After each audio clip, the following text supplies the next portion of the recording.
Chosen one, if you're watching this right now, it is no accident. Something has been wrong for years. You've felt it in your bones, haven't you? The sensation that time itself has been moving around you while you remain frozen in place.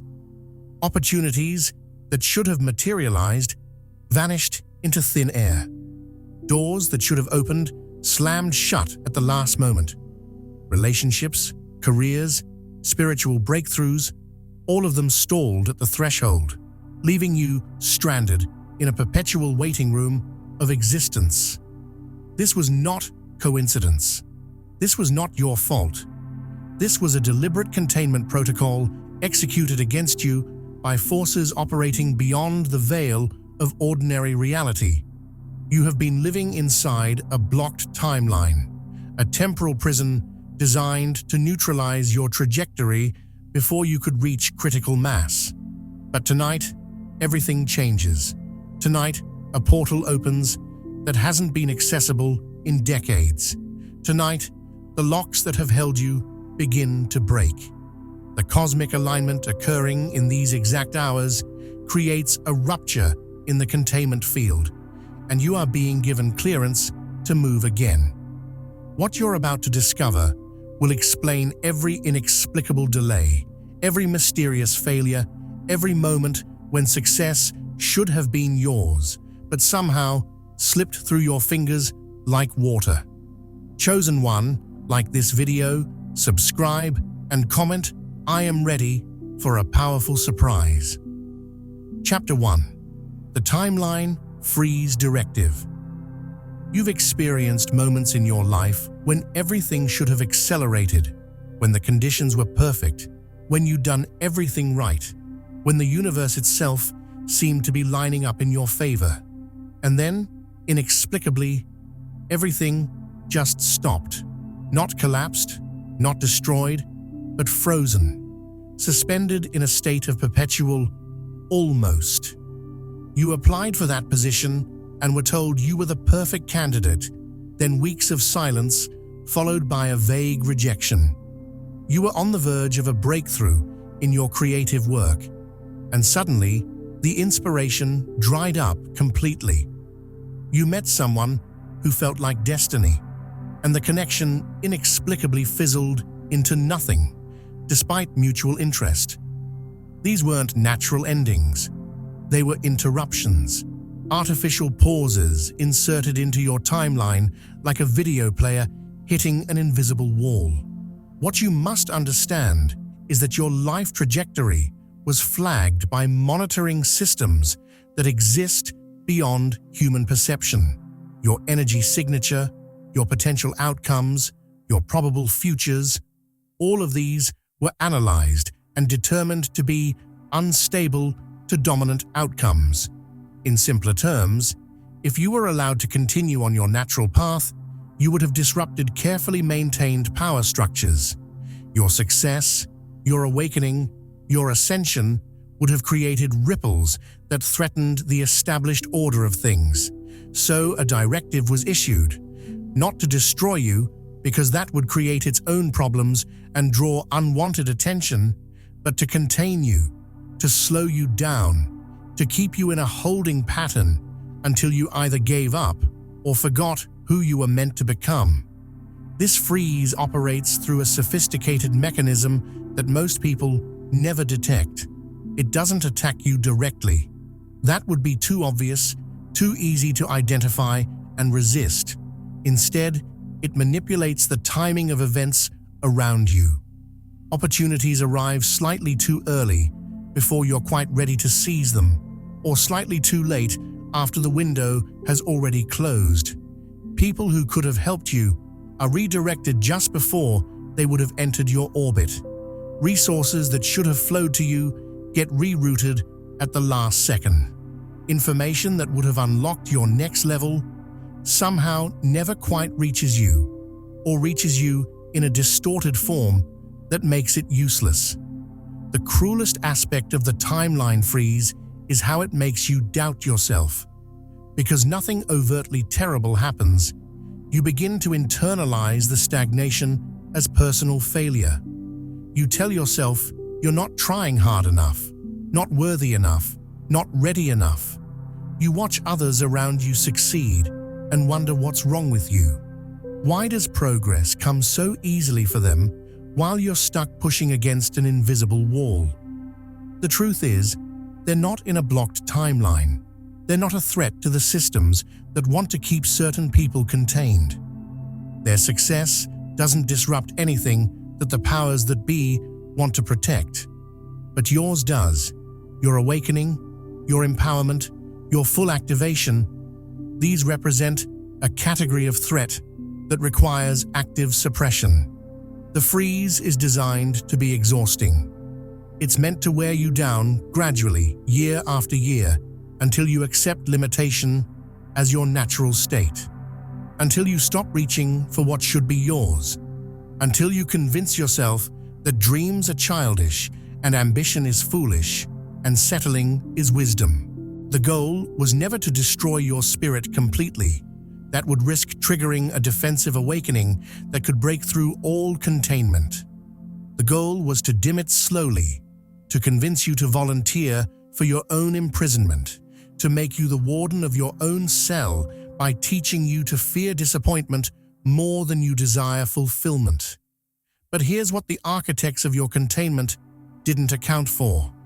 The timeline freeze requires constant energy to maintain. It's not a passive barrier. It's an active suppression field that must be continuously powered. And every moment you continue to hope, every time you tried again, despite the pattern of failure, every instance where you refused to give up completely, you were draining that field. Resistance, even unconscious resistance, even the simple, stubborn refusal to stop being yourself, creates friction in the system. And friction generates heat. And heat, over time, causes structural weaknesses. The opportunities that seemed to vanish didn't actually disappear. They were placed in stasis, locked in a temporal holding zone, waiting for clearance that the system never intended to grant. But energy cannot be destroyed, only transformed or stored.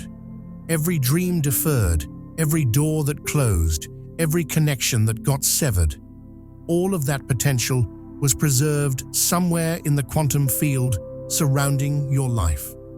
The freeze directive could delay release, but it couldn't erase what was rightfully yours. Think of it like a dam holding back water. The water doesn't cease to exist. It accumulates, building pressure, waiting for the moment the structure fails.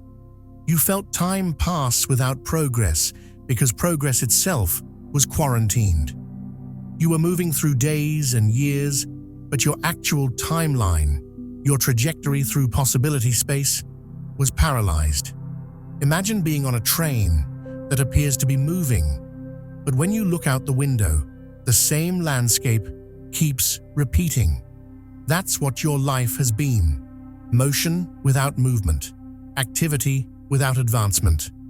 You've been busy, maybe even productive in small ways, but nothing fundamental has shifted. You've been running on a treadmill, expending enormous energy while remaining in exactly the same position. The timing of tonight's portal is no accident. The containment field around your timeline is failing, not because those who built it decided to release you, but because the cosmic architecture that allows such interference is undergoing a structural shift. There are cycles within cycles, ages within ages, and the current age is ending. The rules that permitted your timeline to be frozen are being overwritten by older, deeper laws that are reasserting themselves. The entities and systems that issued the freeze directive are losing jurisdiction. Their authority to interfere is being revoked by forces they cannot override. Chapter 2. The misplaced version of you. There is a concept that most people never encounter in their entire lives, something that exists in the hidden mechanics of reality that ordinary consciousness isn't equipped to perceive. You are not the only version of you that exists. Quantum physicists have danced around this truth with theories about parallel universes and alternate timelines, but the reality is far more specific and far more personal than their models suggest. At a certain point in your past, maybe years ago, maybe decades, a divergence occurred. A choice point emerged where your life could have branched in a radically different direction. And it did branch.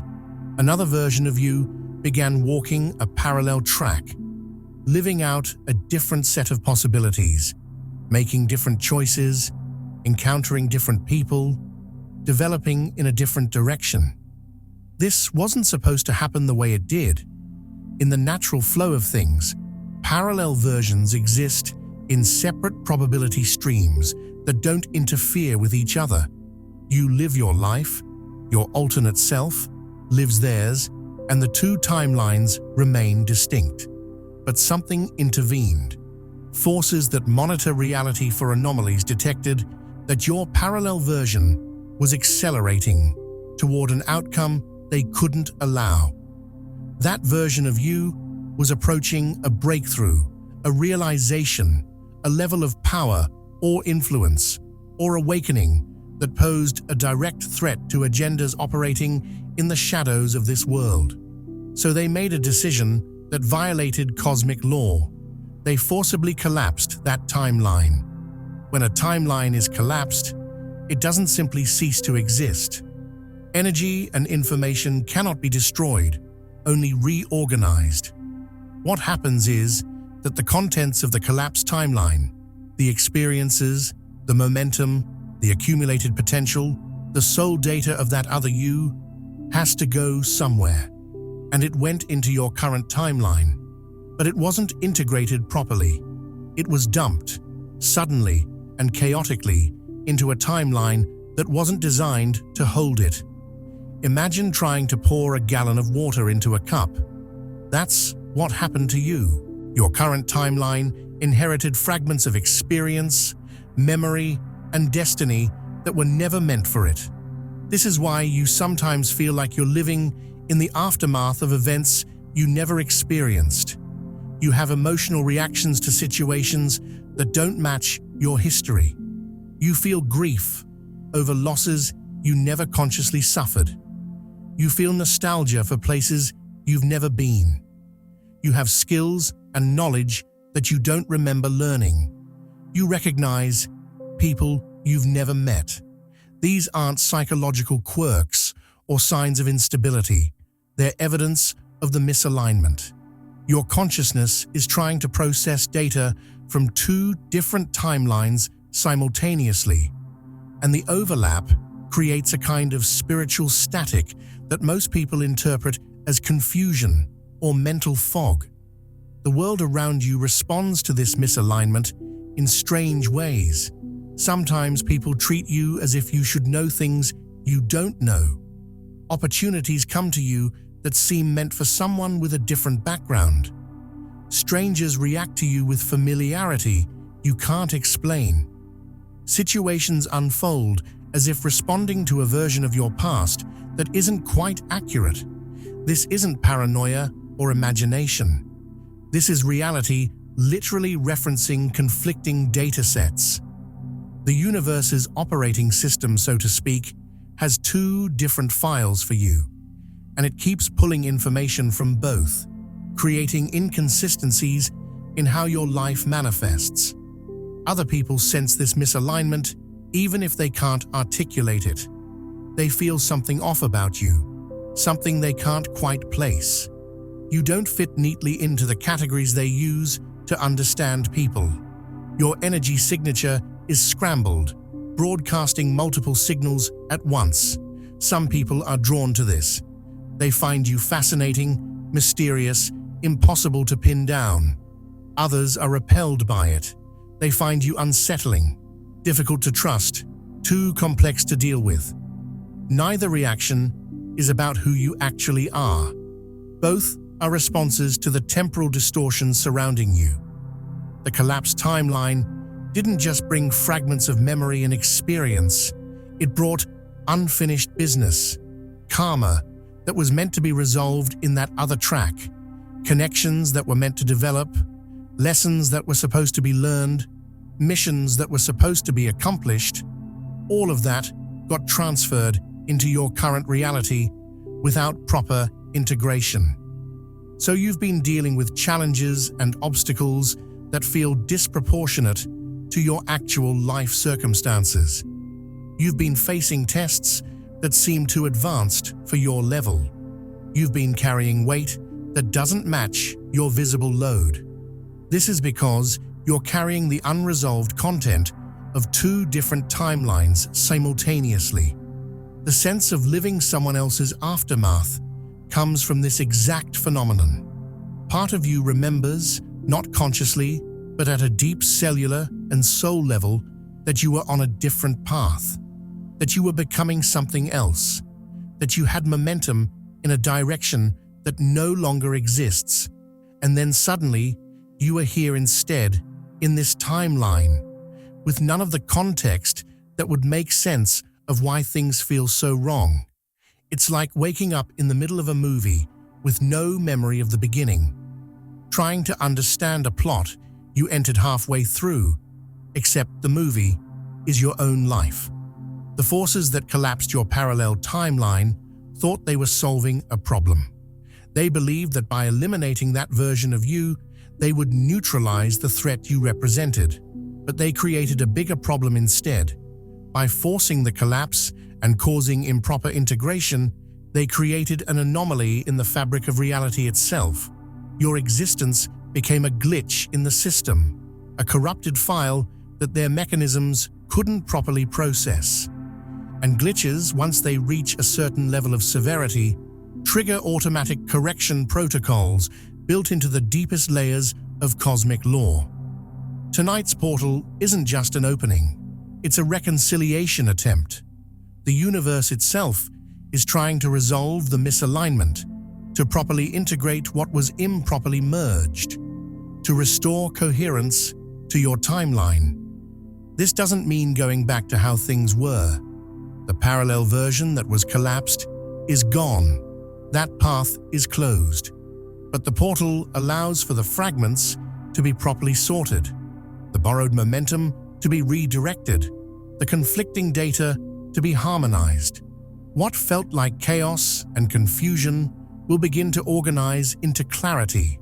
What felt like living in the wrong life will begin to feel like inhabiting your actual destiny.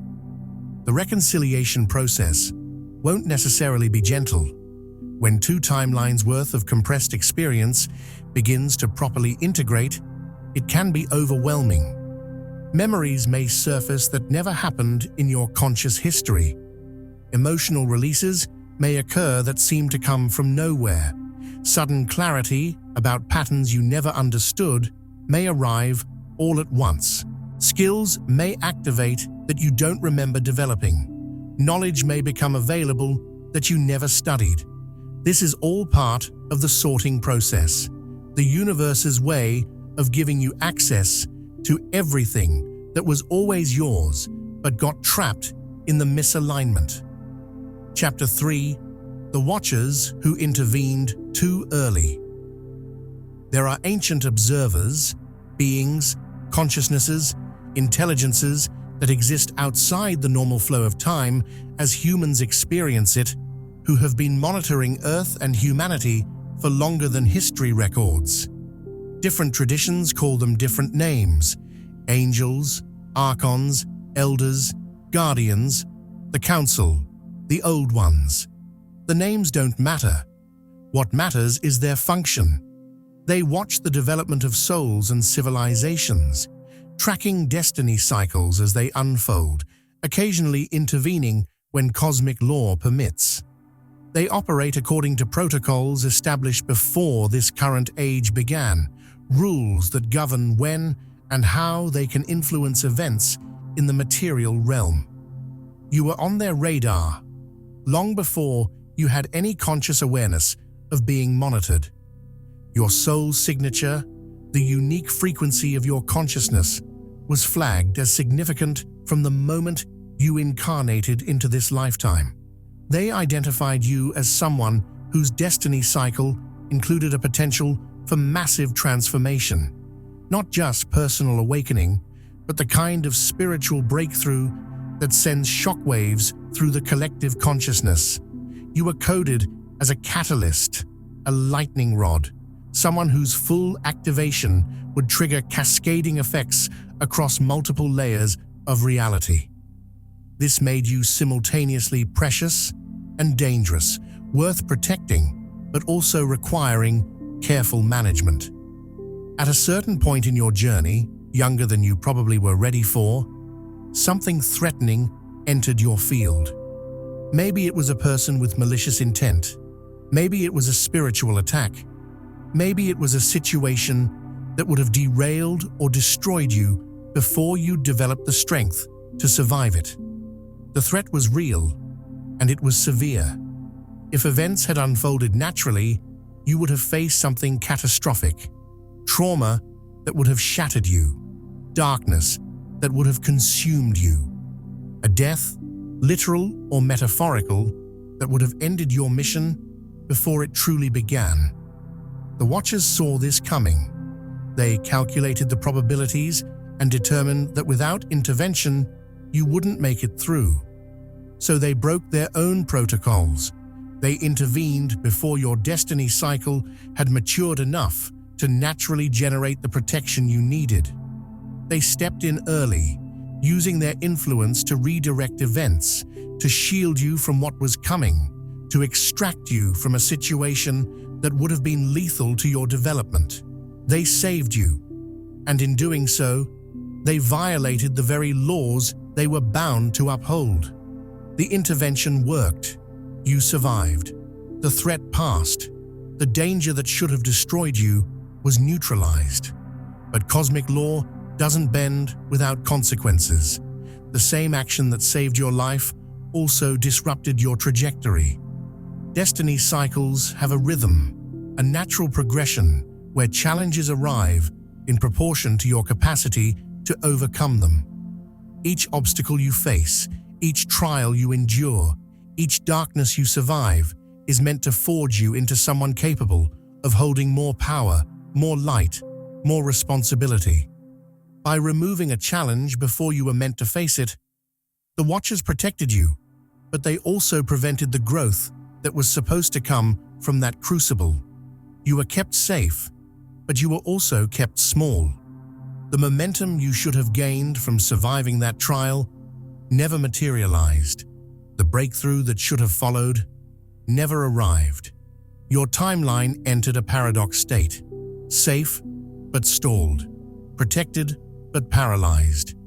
The universe couldn't move you forward because the early intervention had disrupted the natural sequence of your development.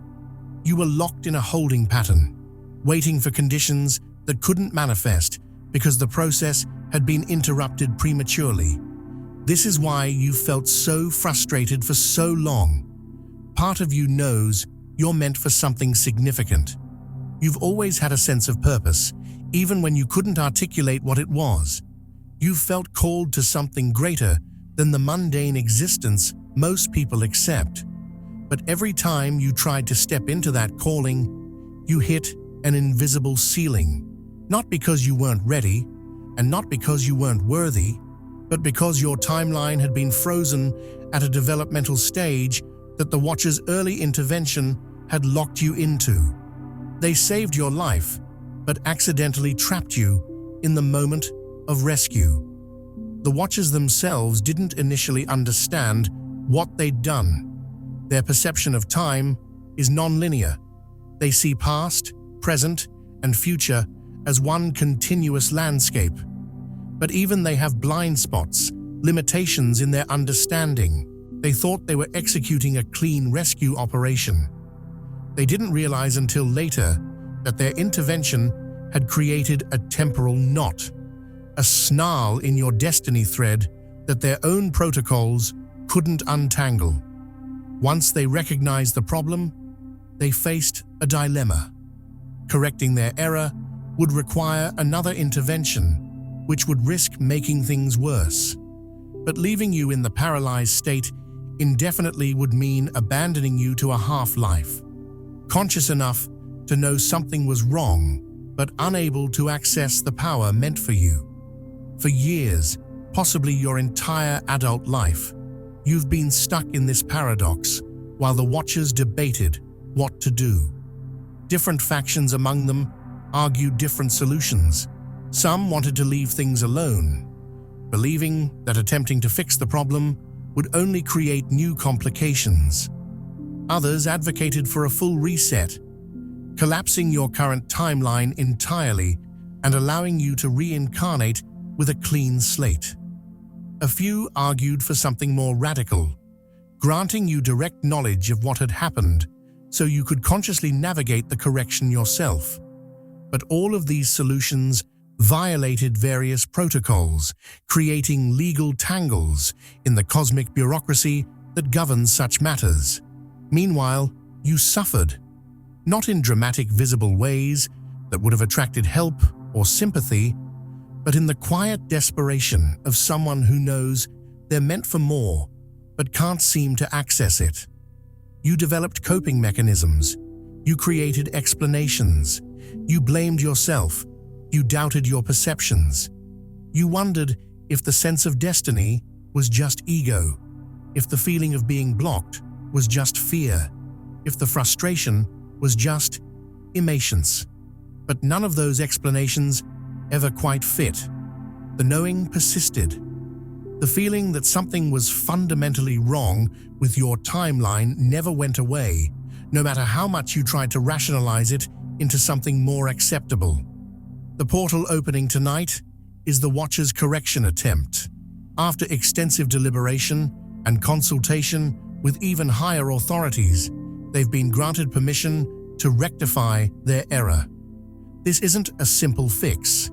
It's a complex operation that involves carefully unraveling the temporal knot they created, restoring the natural flow of your destiny cycle without destabilizing your entire timeline in the process.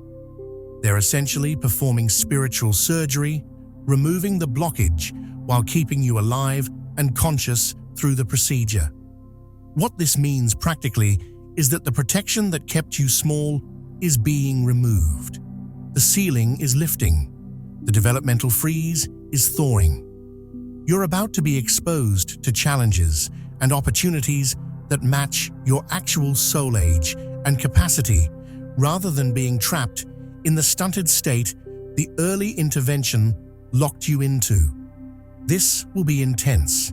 Years or decades of compressed growth may unfold in a very short period.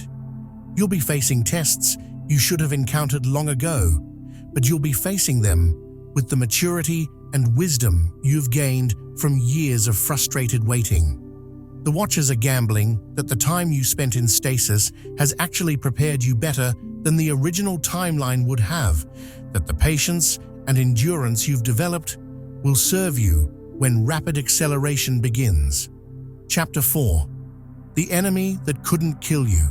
There is something in the unseen realms that has been tracking you specifically, and it has been doing so with murderous intent. This isn't metaphor. This isn't symbolic. There is an actual hostile intelligence. Call it an entity, a force, a consciousness that identified you as a target and attempted to completely erase you from existence. The attack came when you were vulnerable, possibly during childhood, possibly during a moment of spiritual opening when your defenses were naturally lowered. The strike was meant to be fatal, not just to your physical body, though that was certainly part of it, but to your soul continuity, your ability to continue existing across timelines and incarnations. The attack failed. Something protected you.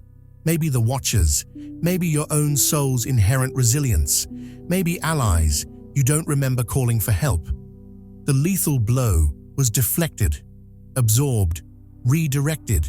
You survived something that was designed to leave no survivors. And in that survival, you became a massive problem for whatever tried to destroy you. Because now it was revealed. Now it had exposed its existence and its intention. Now it had created a karmic debt that cosmic law would eventually require it to pay. Its best move would have been to leave you alone, to disappear, and hope you never figured out what had happened. But it couldn't do that.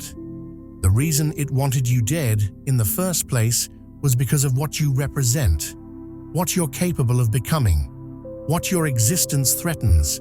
Leaving you alive meant allowing that threat to persist and grow. So, it adapted its strategy. If you couldn't be destroyed directly, you could be neutralized indirectly. If your life couldn't be ended, your timeline could be sabotaged. If your body couldn't be killed, your destiny could be. And that's exactly what it did. It began a campaign of obstruction, a war of attrition, designed to ensure that even though you were alive, you would never become what you were meant to be. The tactics were sophisticated and almost invisible. Your future was attacked more than your present. Opportunities were poisoned before they could manifest. Connections were severed before they could form. Doors were closed before you could approach them. The sabotage operated through delays, making sure crucial information or resources arrived just slightly too late to be useful. Through misfires, where things that should have worked perfectly inexplicably malfunctioned. Through near misses, where you came heartbreakingly close to breakthrough after breakthrough, only to have success slip away at the last possible moment. This enemy studied you with obsessive attention to detail. It mapped your patterns, your tendencies, your blind spots. It identified the specific frequency of hope you operated on and learned to strike at exactly the right moment to maximize disappointment. It discovered what you cared about most and ensured those were the areas where you experienced the most failure. It wasn't random. It wasn't impersonal. This was targeted, deliberate, surgical sabotage executed by an intelligence that had one goal: prevent you from reaching your full power by any means necessary short of direct confrontation that would expose its involvement. You probably blamed yourself for most of it. That was part of the design. The more you internalized the failures as personal inadequacy, the less likely you were to look for external causes. The more you believed the problem was you, your lack of skill, your unworthiness, your bad luck, the less you would resist or investigate. Self-blame is a paralytic. It keeps people frozen in cycles of self-improvement that never quite work because the actual problem isn't being addressed. You could have worked on yourself forever, become the most healed and enlightened version of yourself possible, and the sabotage would have continued because it was never about who you were. It was about what you represented. The blocked timeline is this enemy's signature tactic. It's what defeated enemies do when they can't win openly. When you can't destroy someone, you imprison them. When you can't kill them, you bury them alive and hope they suffocate slowly enough that no one investigates the cause of death. The timeline block was meant to be your tomb, sealed from the inside so it looked like you'd chosen your own limitation, comfortable enough that you wouldn't scream for help, confusing enough that you'd never identify who put you there. But something the enemy didn't account for is that attacks of this nature create evidence. Every act of interference leaves traces in the energetic record.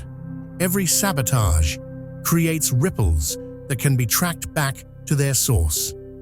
Cosmic law operates on principles of balance and justice that are absolute, even if their timeline is longer than human patience can handle.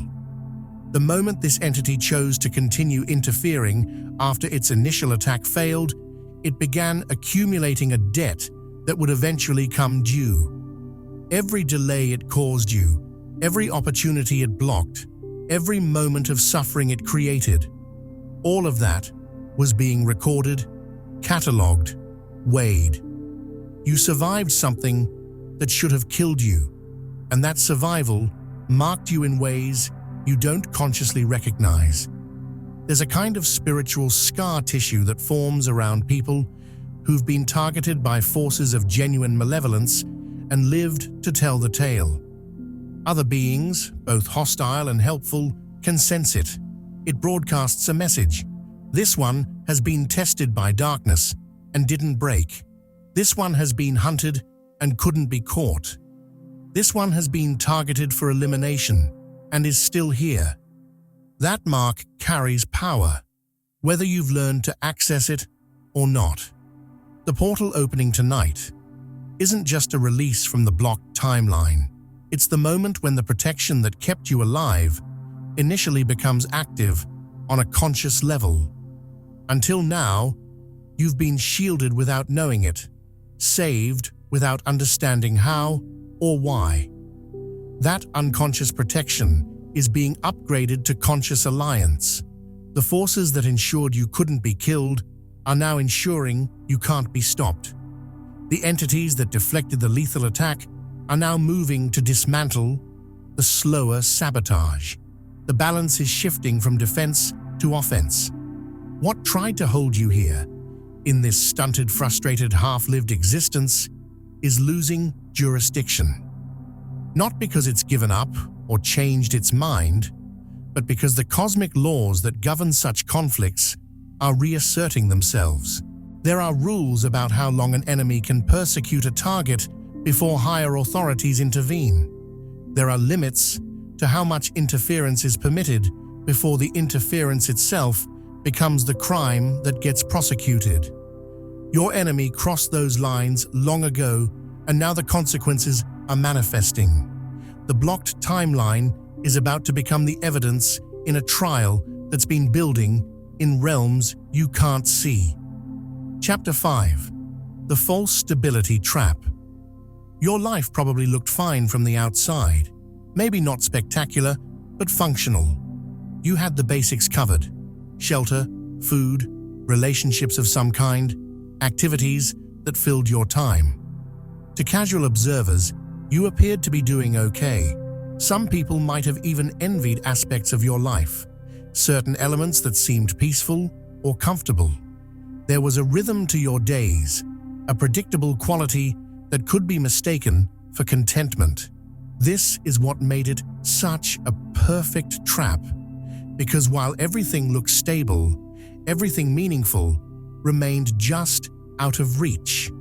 True peace comes from being aligned with your purpose, from living in authentic expression of who you are, from engaging with existence at the level your soul actually operates on. What you experienced wasn't peace, it was sedation.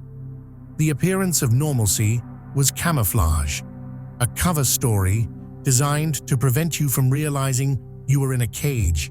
Stability was weaponized against you, used as a tool to keep you docile and compliant. As long as things were fine, as long as nothing was dramatically wrong, you had no justifiable reason to rebel, to break free, to risk the known for the unknown. The trap operated through comparison. You looked around at people dealing with obvious crises, financial disasters, health emergencies, relationship destruction, and told yourself you had no right to complain. Your life wasn't perfect, but it wasn't catastrophic. You felt stuck, but you weren't suffering in ways that seemed to warrant drastic action. This created a psychological paralysis where you knew you were unhappy but couldn't justify doing anything about it. The trap convinced you that dissatisfaction with a stable life was ungrateful, that wanting more than fine was greedy, that the restless hunger for meaningful existence was a character flaw to be corrected rather than a signal to be heeded. Meanwhile, the things that actually mattered to you, deep creative expression, authentic spiritual connection, work that felt purposeful, relationships that touched your soul, experiences that made you feel truly alive, all of these remained perpetually inaccessible. You could see them, you could imagine them, you could even occasionally brush against them briefly before they slipped away, but you couldn't establish lasting contact. It was like living next to a garden you could see but never enter, surrounded by a glass wall that was invisible but impenetrable. You could watch others walk freely through the gate while you pressed your hands against the barrier, unable to find the door. The false stability was maintained through tiny permissions and small satisfactions. You were allowed just enough creativity to not completely despair, but never enough to gain momentum. Just enough connection to not feel entirely alone, but never enough to build something real. Just enough success to not give up completely, but never enough to actually change your circumstances. These measured doses of good kept you hoping, kept you trying, kept you invested in a system that had no intention of ever delivering what it dangled just beyond your reach. What made this particularly insidious was how it recruited your own psychology as its enforcer. You became afraid of disrupting the stability, even though you hated it. The known misery felt safer than the unknown possibility. You convinced yourself that things could be worse, which was true but irrelevant. Things could also be infinitely better, and you were entitled to pursue better. But the trap had taught you to be grateful for not worse and to never reach for actually good. Fear of losing what little you had became the chain that kept you locked in place.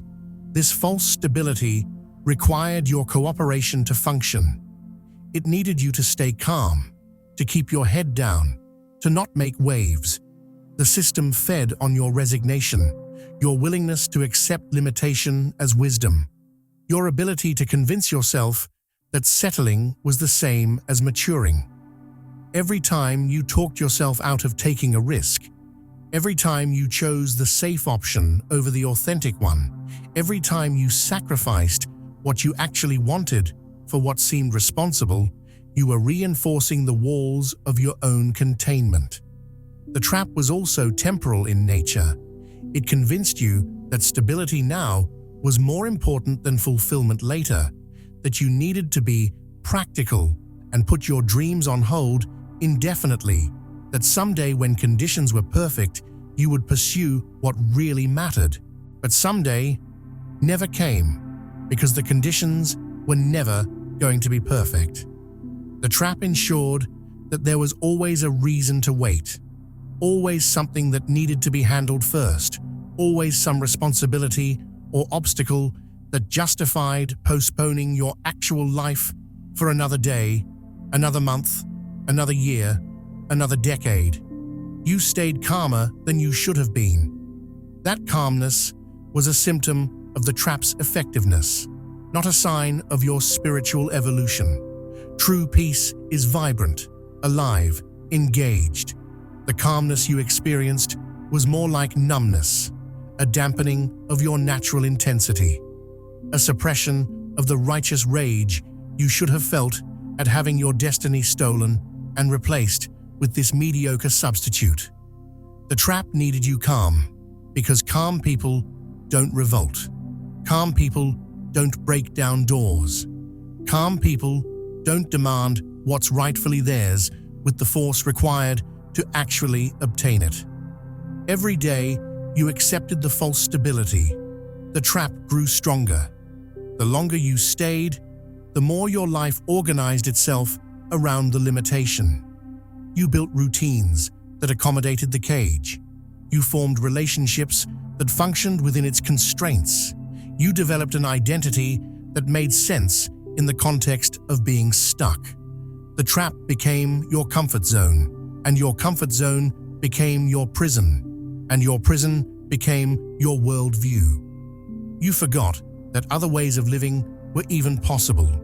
You normalized the abnormal until it became your baseline. But underneath the enforced calm, something was always burning.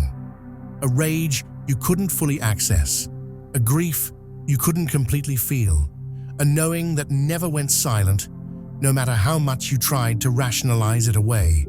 That fire was the part of you that couldn't be sedated, couldn't be convinced, couldn't be trapped, no matter how thoroughly your circumstances were controlled. It was the ember of your true self, waiting for oxygen, waiting for permission, waiting for the right moment to ignite. Tonight destabilizes the illusion permanently. The false stability cannot hold in the energy that's entering your field as the portal opens. The carefully maintained appearance of normalcy is about to be shattered, not from external attack, but from internal eruption. Everything you've been suppressing is about to surface. Every compromise you've made is about to become intolerable. Every cage bar is about to become visible. And once you can see them clearly, you'll never be able to unsee them again. The trap worked as long as you couldn't quite identify it. The moment you recognize it for what it is, its power over you ends. Chapter 6. The memory seals activating. There are things you should remember, but don't.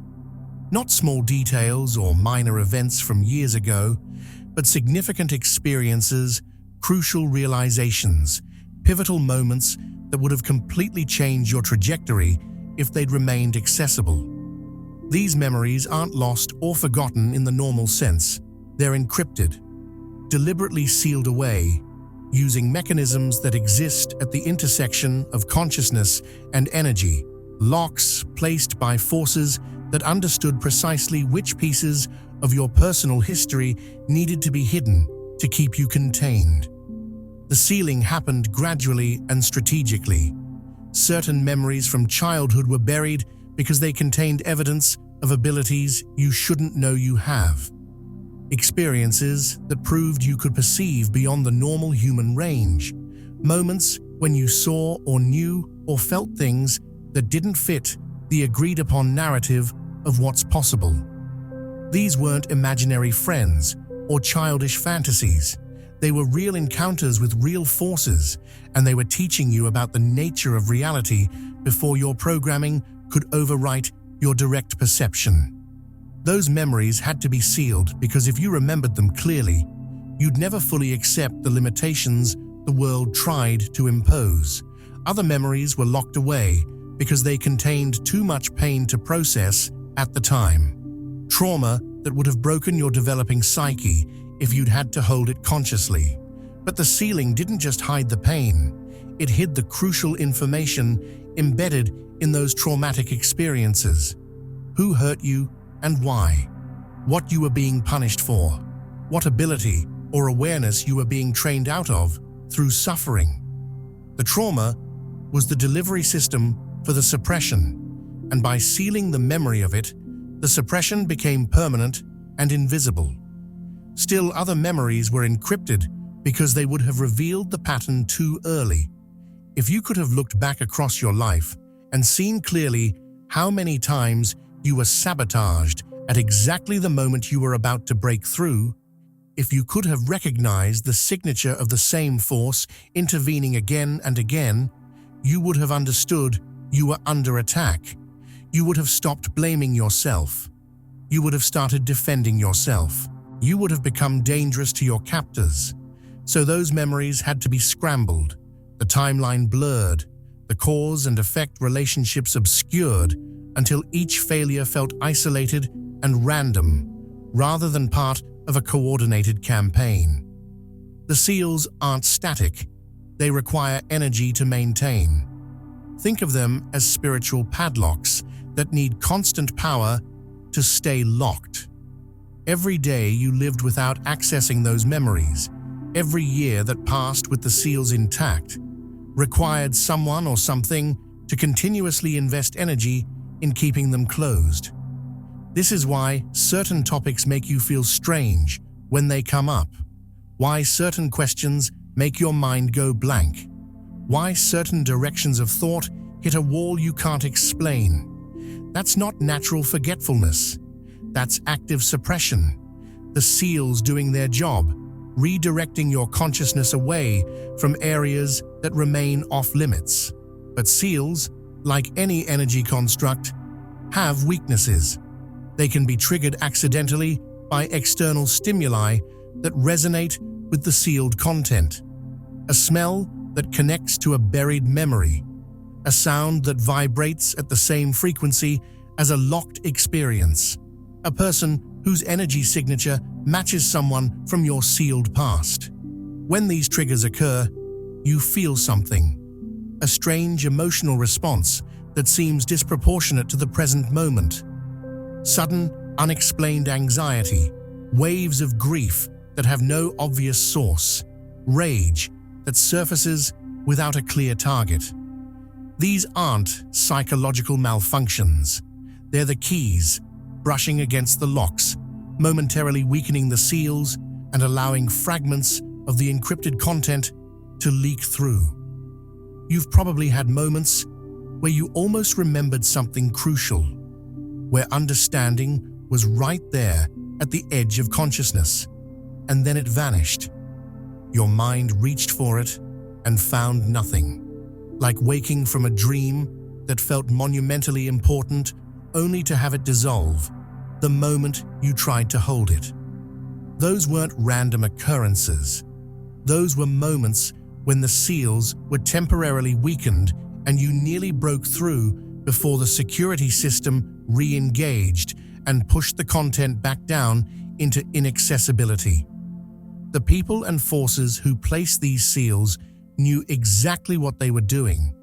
They understood that you are exponentially more powerful with full access to your history than you are with a redacted version. Memory is identity. Memory is continuity. Memory is the foundation of learning. You can't build on experiences you can't remember having. By controlling what you could and couldn't recall, they controlled who you could become. They literally edited your sense of self, removing the chapters that would have told you who you really were. Some of the sealed memories contain knowledge, technical information about how reality works, how energy moves, how consciousness interfaces with matter. You learned these things through direct experience, possibly in this lifetime, possibly in others, possibly in training that occurred in dimensions you don't consciously remember visiting. That knowledge would make you formidable. It would give you tools and techniques that most humans never access. It would allow you to operate at levels of capability that would shatter your current self-concept. So it was locked away, hidden behind seals that made you believe you were ordinary when you are anything but.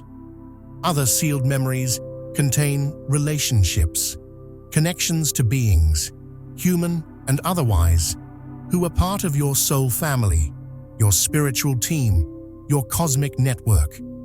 People who knew you before this lifetime, who recognized you when you incarnated, who were supposed to link up with you at specific points in your journey. Some of those connections were intercepted and prevented. Others occurred but were erased from your memory afterward, so you couldn't maintain them or call for help when you needed it. You've been isolated, not just physically, but mnemonically, cut off from the memory of your own allies.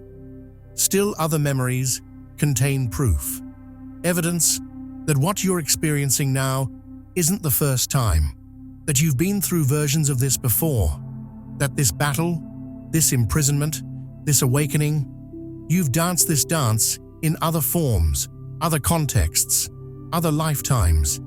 That proof would tell you something essential. You've survived this before, and you've won before. The forces arrayed against you aren't invincible. They're repeating a pattern, and patterns can be broken once you recognize them. But if you can't remember the previous iterations, you can't learn from them, can't apply the lessons, can't shortcut to the solution you've already discovered in another time frame. The seals are weakening now, not because those who placed them have chosen to remove them, but because the portal opening tonight creates an energetic environment where they can't hold.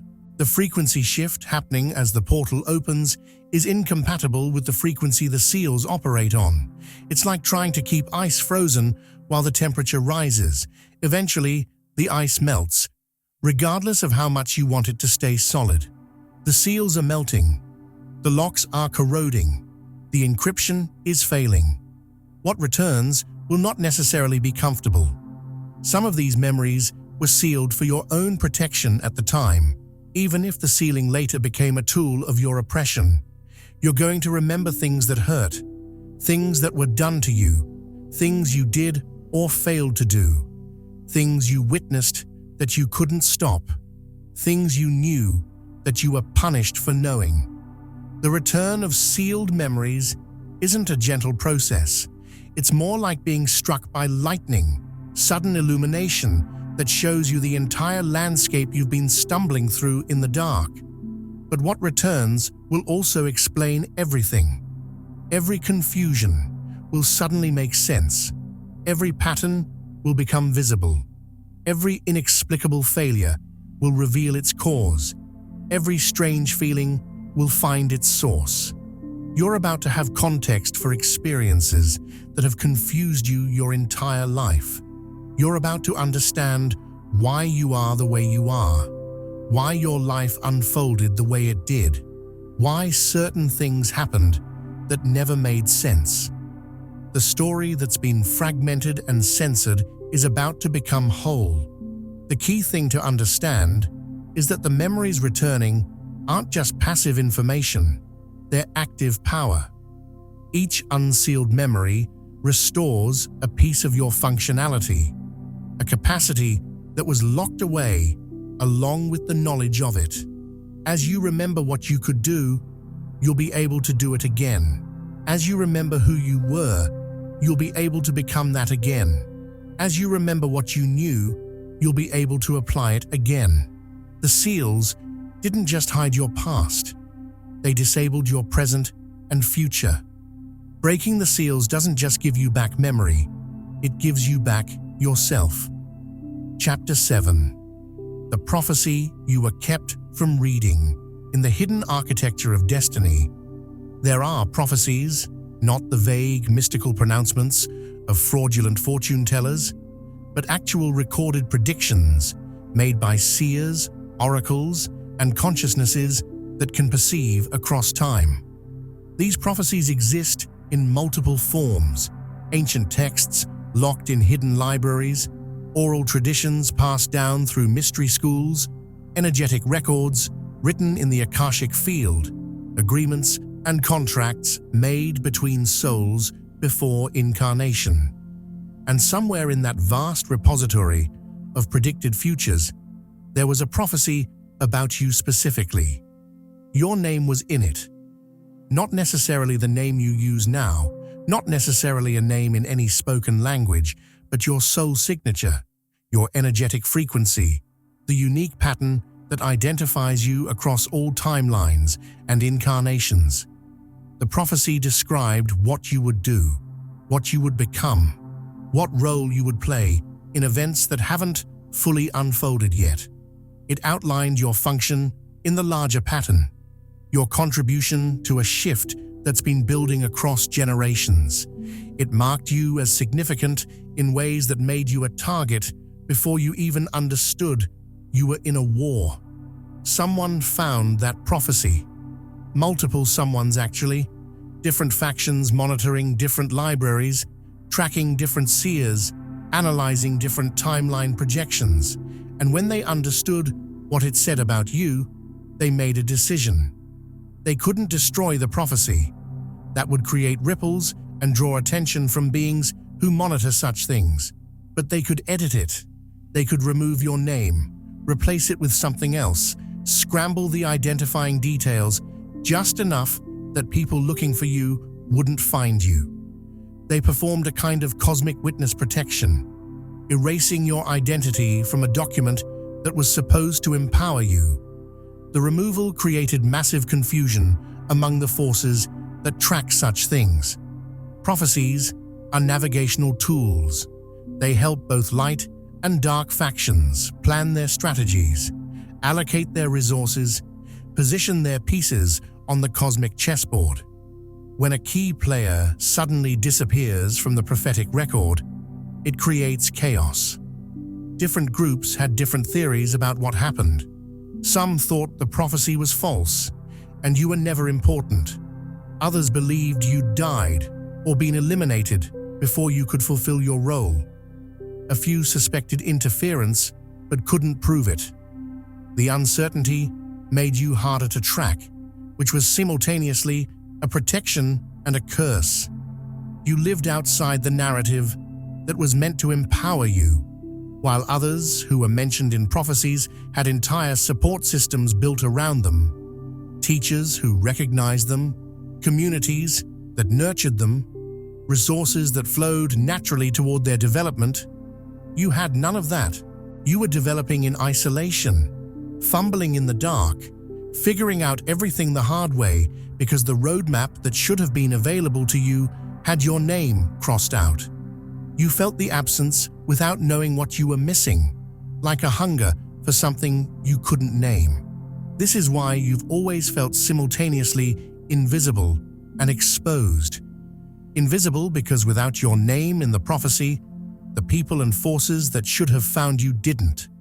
Exposed because something in you always knew you were supposed to be visible, supposed to be recognized, supposed to be playing a role you couldn't access.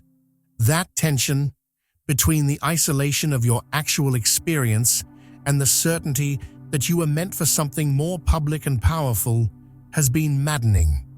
Neither state felt true, yet both were simultaneously real. The prophecy existed in multiple copies across different archives and traditions. Removing your name from all of them simultaneously would have been impossible without causing detectable disturbances. So the removal was strategic. Your name was scrubbed from the most accessible versions, the ones that circulate among those who actively train and recruit prophesied individuals. But in the deeper archives, in the older texts, in the versions held by entities who don't regularly update their records, your name remained. The prophecy still existed in its original form. It was just hidden behind layers of security and obscurity that made it essentially unfindable to anyone looking for it. But prophecies have a kind of gravity. They pull events and people toward their fulfillment, whether anyone is consciously working toward them or not. The universe itself organizes around major prophecies, creating circumstances that increase the probability of predicted outcomes manifesting. So even with your name removed, even with you living outside the official narrative, the prophecy was still trying to fulfill itself through you. This created the bizarre experience of opportunities and situations arriving that seemed meant for someone else. Synchronicities that pointed toward a destiny you had no context for. Doors opening to paths you didn't know you were supposed to walk. The removal of your name also made you harder to control. The forces opposing your emergence had a problem. They knew the prophecy existed and that someone would fulfill it, but with your name removed, they couldn't be certain that someone was you. This created hesitation in their attacks. They couldn't commit full resources to stopping you without being sure you were the actual threat. This hesitation is part of why you survived when you should have been eliminated.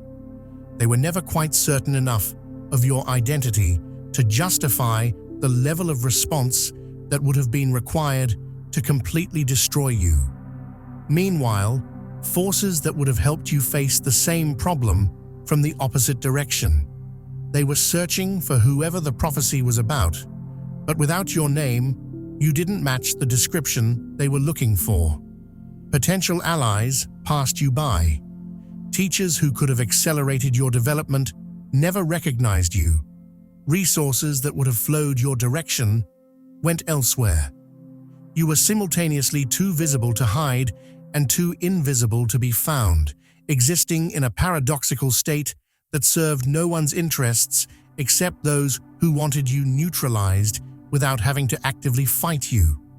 Over time, your name being missing from the prophecy created a kind of legend among those who pay attention to such things.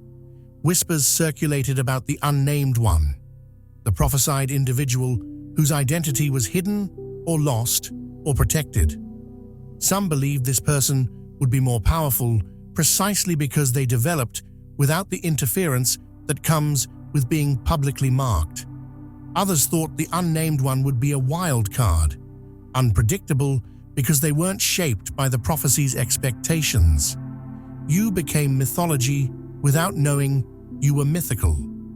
The prophecy itself described something specific about your role, not just that you would awaken or ascend or become powerful, which is relatively common in prophetic literature, but that you would function as a catalyst for others, that your breakthrough would create a frequency shift that would make awakening easier for thousands or millions who came after you, that you would crack something open, break through a barrier, establish a new possibility that didn't exist before you succeeded. This is why your suppression was so important to the forces trying to maintain the current order. It wasn't just about stopping you, it was about preventing everyone you would have enabled. Tonight, the prophecy re-enters circulation with your name restored. This isn't happening because someone manually edited all the documents and records. That would still be impossible. It's happening because the energetic template the written prophecies are based on is being updated at the source level, and all derivative copies will automatically reflect that change. Think of it like editing a master file and watching all the linked documents update simultaneously.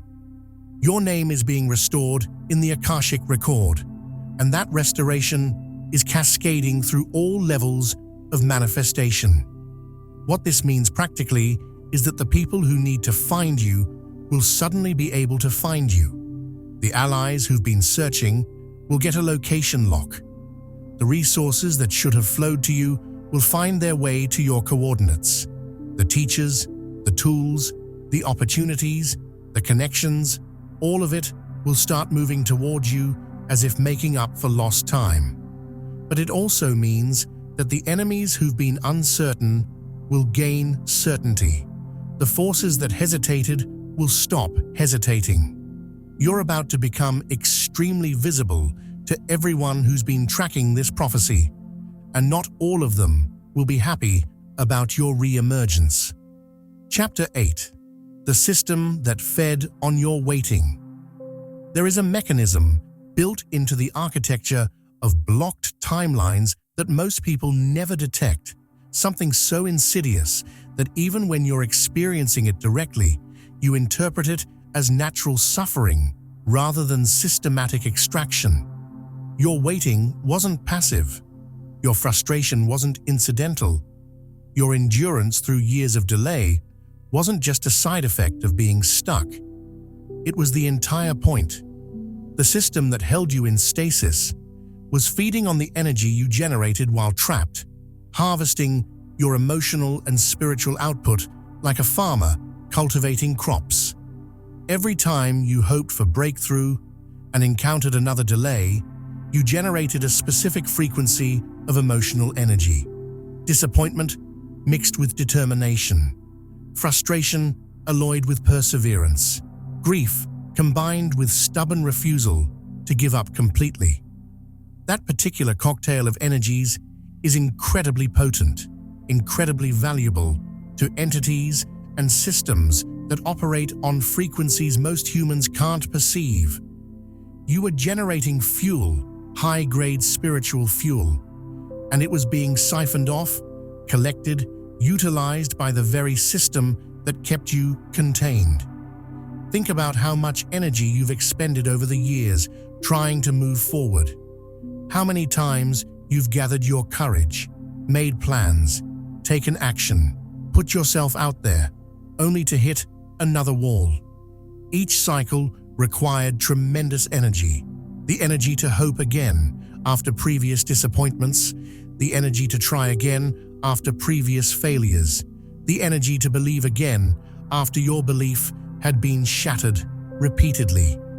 You summoned that energy from deep reserves because you had to, because giving up completely would have meant a kind of death. And every time you summoned it, someone or something else benefited from your effort. This is why nothing ever collapsed completely. If your life had fallen apart entirely, if the suffering had become acute enough to trigger a crisis intervention from the universe or from allies monitoring your situation, the extraction would have ended. If you'd succeeded and broken through, same result. The feeding would have stopped because you'd have escaped the containment.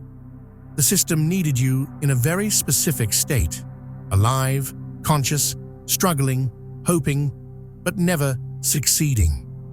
Perpetual effort with perpetual frustration. That narrow band of experience where you're engaged enough to generate energy but contained enough to not escape. You were kept in what could be called optimal extraction range. Not so desperate that you'd break down completely and become useless. Not so comfortable that you'd stop generating the particular frequencies that came from striving against resistance. The system managed your circumstances with precision, adjusting the difficulty level to keep you producing maximum output. When you got close to giving up, a small success would arrive to renew your hope. When you got close to breaking through, a new obstacle would emerge to ensure you stayed trapped but still trying. The energy you produced through this process was incredibly pure because it was generated through authentic struggle. You weren't faking your hope. You genuinely hoped. You weren't manufacturing your determination. You genuinely wanted to break free. You weren't pretending to care about your dreams. You actually cared deeply, desperately. That authenticity made the energy you generated far more valuable than energy produced through artificial means. You were a premium source, and you were being thoroughly exploited. Different systems harvested from you in different ways. Some were technological in nature, machines and constructs that exist in dimensions adjacent to physical reality, designed to capture and store emotional and spiritual energy for later use. Others were biological, entities that feed on human suffering the way humans consume food, parasitic consciousnesses that attach to people in states of chronic frustration. Still others were institutional, collective structures built into society itself that channel human energy into maintaining power hierarchies and control systems. You probably noticed that certain activities or situations seem to drain you far more than they logically should have. Dealing with bureaucracies that led nowhere, relationships that demanded enormous energy but provided no real nourishment, jobs that consumed your time and vitality without offering genuine fulfillment or fair compensation, creative projects that required tremendous investment but produced no tangible results. These weren't random drains, these were extraction points, places where the system had easy access to your energy and could siphon it off efficiently. The extraction also operated through your own psychology. You were trained to believe that endless waiting and struggling were virtuous, that paying your dues and putting in the time were necessary steps on any path to success. This programming ensured that you would continue generating energy even when there was no logical reason to keep trying. You internalized the exploitation as discipline, mistook the extraction for character building, interpreted your exhaustion as proof that you were working hard rather than recognizing it as evidence that you were being drained by a system that had no intention of ever rewarding your effort. What makes this particularly cruel is that the energy harvested from you was often used against you. The same vitality you generated through struggling to break free was converted into power that reinforced your containment. Your own hope became the fuel for your prison. Your own determination strengthened the walls holding you in. You were forced into a closed loop where every effort to escape actually made escape harder, where every ounce of energy you put into breaking free was redirected into maintaining your captivity. The longer you waited, the more valuable you became as an energy source. You developed capacities for endurance and resilience that most people never cultivate. You learned to generate hope under impossible conditions, to keep trying when any rational assessment would have counseled surrender. These abilities made you an extraordinary producer, someone who could sustain high output over extended periods. The system had every incentive to keep you in extraction range indefinitely, to never let you break through, because you were simply too valuable as a captive resource. But there's a hard limit to how long such systems can operate before they violate cosmic laws so severely that automatic correction protocols engage. The universe has built-in safeguards against infinite exploitation, mechanisms that trigger when the imbalance between what someone gives and what they receive exceeds certain thresholds. You crossed those thresholds long ago.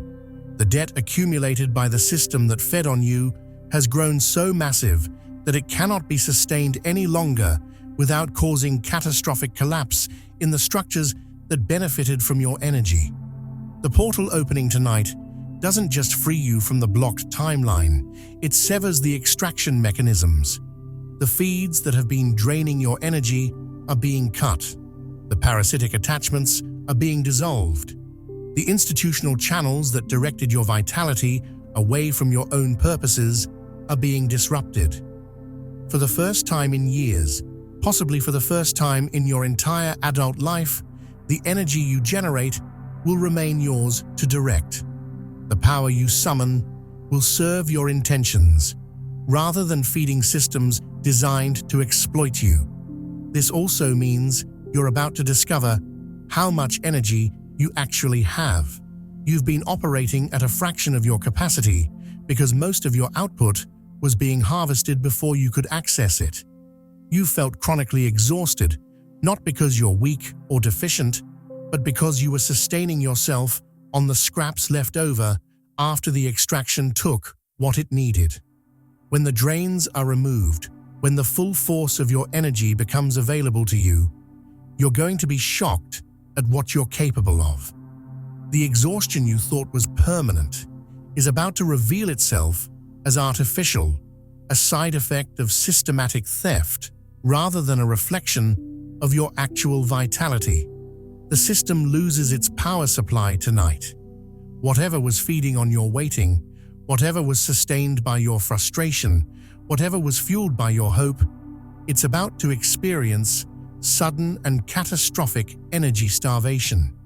And you, chosen one, are about to experience what it feels like to be fully powered for the first time in longer than you can remember. Chapter 9. The allies who couldn't reach you.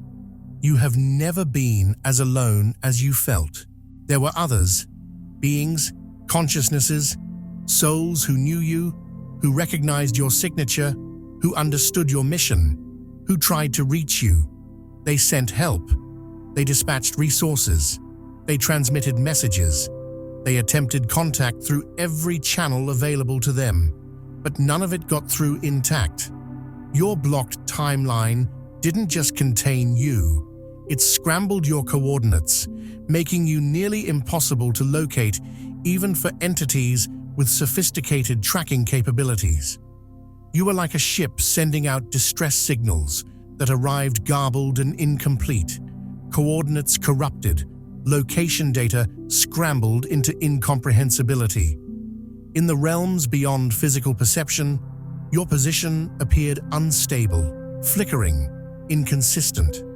To allies trying to find you, you seemed to be in multiple locations simultaneously, or no location at all, your signal bouncing around probability space like a radio transmission reflecting off the atmosphere.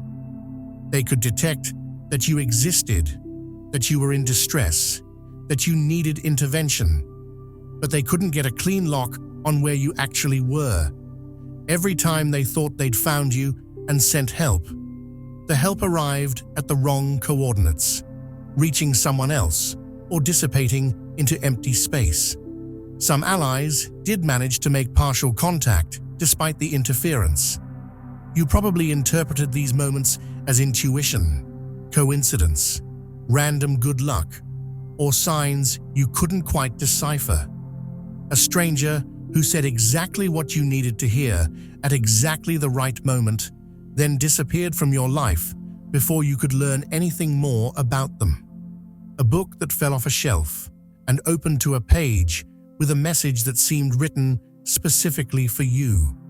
A dream so vivid and specific that it felt like communication rather than random brain activity. These were attempts at contact, messages pushed through the interference with tremendous effort, but distorted by the scrambling effect of your blocked timeline. The distortion affected not just the arrival of help, but the timing. Allies sent teachers to find you, but the teachers arrived years too early before you had context to understand what they were offering, or years too late, after the window when their knowledge would have been most useful had already closed. They sent opportunities, but the opportunities manifested at moments when you weren't ready to seize them, or when other circumstances made it impossible for you to accept what was being offered. They sent warnings about dangers approaching, but the warnings reached you after the danger had already struck, or so far in advance that you dismissed them as paranoid fantasy. Resources meant for you were rerouted in transit. Funding that should have flowed to support your work went to others with similar but not identical missions. Tools and technologies designed to accelerate your development ended up in hands that couldn't use them properly. Information compiled specifically to answer your questions reached you in such corrupted form that it created more confusion than clarity. Your allies watched in frustration as everything they sent either missed you entirely or arrived so damaged that it was useless. Some of the help that did reach you came through intermediaries who had no idea they were being used as channels. People who thought they were acting on their own impulses or making their own decisions were actually being guided to deliver specific messages or resources to you. But the blocked timeline affected them too. They delivered what they were supposed to deliver, but at the wrong time, or in the wrong way, or with crucial details omitted that would have made the delivery meaningful. You received fragments of help that might have transformed your situation if they'd arrived complete, but instead just added to your confusion. Your allies also tried to communicate through synchronicities, arranging patterns in your environment that would spell out messages if you could decode them. Numbers that appeared repeatedly, songs that played at meaningful moments, animals that crossed your path in unusual ways, cloud formations, license plates, overheard conversations, all of it potentially carrying encoded information. But the scrambling effect of the blocked timeline made these synchronicities too subtle, too ambiguous, too easy to dismiss as projection or wishful thinking. You saw the patterns, but couldn't trust your interpretation, couldn't be sure if you were reading actual messages or constructing meaning from randomness. The most painful aspect of this for your allies was watching you suffer and struggle while being unable to deliver effective assistance. They could see what you were going through. They could perceive the attacks being directed at you, the sabotage of your timeline, the systematic extraction of your energy. They understood the bigger picture in ways you couldn't from inside the situation, and they were doing everything within their authority and capability to help. But the interference was so effective that most of their efforts failed to reach you in usable form. Some allies were prevented from reaching you by more than just technical difficulties. There were active countermeasures, entities, and systems monitoring for outside interference and blocking it when detected. Every time someone tried to break through to you, defensive mechanisms engaged. Messages were intercepted. Messengers were redirected. Resources were captured before delivery. Some of your allies were attacked directly for trying to help you, facing consequences for their attempts to violate the containment that had been placed around you. Several stopped trying after their early efforts failed, not because they didn't care, but because continuing to attempt contact was causing them harm without producing results. Others persisted, despite the obstacles, trying hundreds or thousands of times to reach you with progressively more creative methods. They encoded messages in genetic activations, hiding information in your DNA that would unpack when certain conditions were met. They embedded help in probability fields, setting up circumstances that would gradually shift your situation toward breakthrough even if direct contact was impossible. They worked through dream states, the one channel that was harder for the containment system to completely block, planting seeds in your subconscious that would germinate when the time was right. You were not abandoned. You were not forgotten. You were not deemed unworthy of help. You were unreachable. And there's a profound difference. The former would have meant you were alone by choice or judgment. The latter means you were surrounded by support that couldn't reach you through the interference. Every moment you felt isolated and convinced that no one cared, there were actually multiple entities and consciousnesses attempting to break through to you, frustrated by their inability to deliver the help they could see you desperately needed. The blocked timeline functioned as a kind of spiritual jamming signal, broadcasting noise on all the frequencies your allies were trying to use to communicate with you. The same mechanisms that kept you contained also kept rescue impossible. This was by design. Whoever engineered your containment understood that your allies were your greatest threat to the integrity of the prison. If they could keep your allies from reaching you, they could keep you isolated indefinitely, dealing with your imprisonment alone without support or reinforcement or rescue. But tonight, the portal opening doesn't just unlock your timeline, it restores your signal. The scrambling effect is being dissolved. Your coordinates are being corrected in the cosmic positioning system. For the first time in years, possibly for the first time since your containment began, your allies can see exactly where you are. The interference that prevented their help from reaching you is collapsing. Every message they've been trying to send, every resource they've been attempting to deliver, every piece of support they've been unable to get through the blockade, all of it is about to arrive at once. What comes through the portal isn't just your own power returning, it's the accumulated help of everyone who's been trying to reach you. You're about to receive years' worth of delayed assistance, messages finally delivered, resources finally arriving, allies finally able to make direct contact. The isolation ends tonight. The unreachable coordinates get corrected, and you discover that you were never as alone as the containment system convinced you to believe.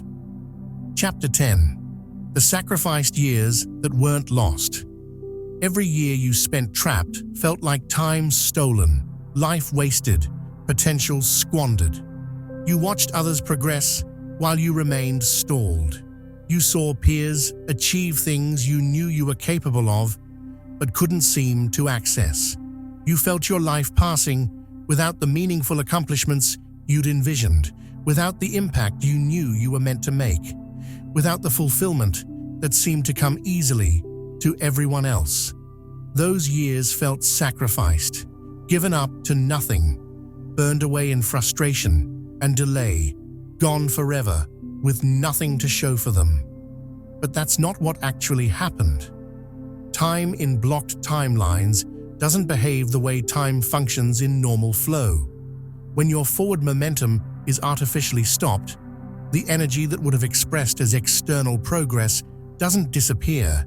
It goes somewhere else. It gets compressed, stored, held in a kind of temporal battery. Think of a river encountering a dam. The water doesn't cease to exist. It accumulates behind the barrier, building pressure, waiting for release. That's what happened to the years you think were wasted. They weren't lost. They were stored under pressure, compressed into potential that has been waiting for exactly this moment. Every effort you made that produced no visible results was still generating force. Every attempt that ended in failure was still accumulating momentum. Every time you tried, and the universe seemed to say no, you weren't being rejected. You were building up charge in a capacitor that couldn't discharge until specific conditions were met. The blocked timeline was functioning as a pressure chamber, forcing all your expended energy into a smaller and smaller space, increasing its density, its intensity, its explosive potential. This is the hidden mechanics of sudden breakthrough after long stagnation. It's not that people get lucky after suffering long enough. It's not that the universe randomly decides to reward patience. It's that the compressed potential reaches critical mass and detonates. Years of accumulated effort that produce no results suddenly produce all the results at once. Doors that wouldn't open for a decade all open simultaneously. Opportunities that never materialized flood in from every direction. Success that should have been gradual arrives as an avalanche. You've seen this happen to others and probably interpreted it as them finally figuring out the secret, finally becoming worthy, finally getting their act together. But what you were actually witnessing was the release of stored potential, the discharge of compressed time, the moment when years of blocked effort suddenly found its expression. The people you watched break through didn't suddenly become different. They crossed the threshold where their accumulated pressure exceeded the containment holding them, and everything they'd built up while invisible suddenly became visible all at once. The years you spent in frustration forged you in ways that easy success never could have. You developed patience beyond what most people will ever need to access. You built resilience that can withstand pressures that would shatter those who've never been truly tested. You learned to function without external validation, to keep moving without proof that movement was working, to maintain faith when every indicator suggested that faith was foolish. Those capacities aren't common. They're forged in exactly the kind of crucible you've been trapped in. What felt like wasted time was actually intensive training. You were learning at a soul level how to operate in conditions of extreme adversity, how to maintain integrity when the world offers no reward for integrity, how to keep sight of purpose when purpose seems to lead nowhere. You were being prepared for something that requires exactly those capabilities, a mission or role that would be impossible without having developed the specific strengths that come from enduring long delay while refusing to surrender your core self. The time taken from you was also time during which you were protected from premature exposure. If you'd broken through earlier, before certain alignments were in place, before certain developments in the larger picture had occurred, before you developed specific capacities, your success would have made you vulnerable in ways you couldn't have defended against. The delay that felt like punishment may have actually been protection, keeping you contained until the environment was ready for what you represent, until you were ready for what the environment would demand of you. Every relationship that didn't work out, every opportunity that fell through, every plan that collapsed, all of it left you with knowledge you wouldn't have gained from success. You learned what didn't work through painful direct experience. You identified false paths by walking them until they dead-ended. You developed the capacity to distinguish between authentic and counterfeit through being fooled enough times to recognize the pattern. That education wasn't available in any other form. It required the specific failures you endured. The sacrificed years also kept you hungry. Easy, early success often leads to complacency, to settling into comfortable limitations, to accepting good enough rather than pursuing extraordinary. Your prolonged denial of success kept the fire burning. You never got comfortable because you never got what you wanted.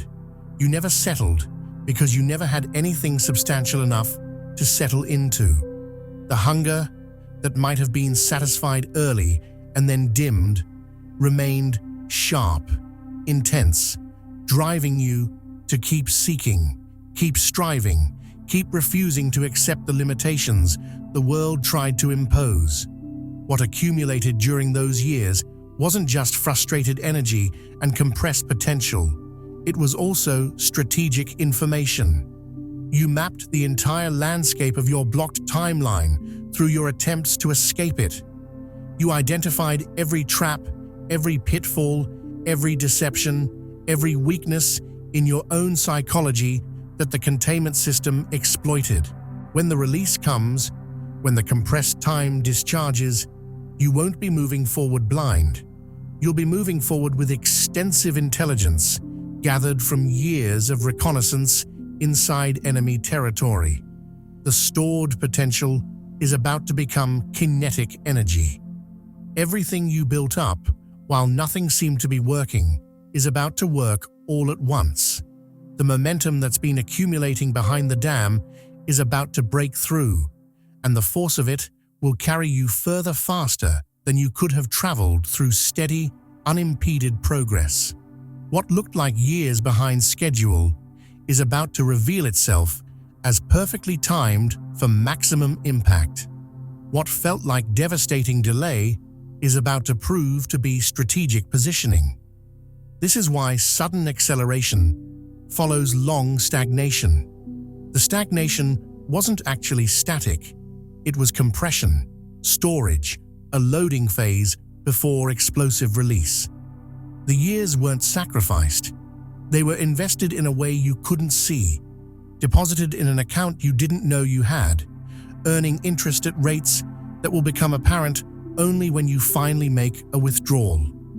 And tonight, the withdrawal period begins.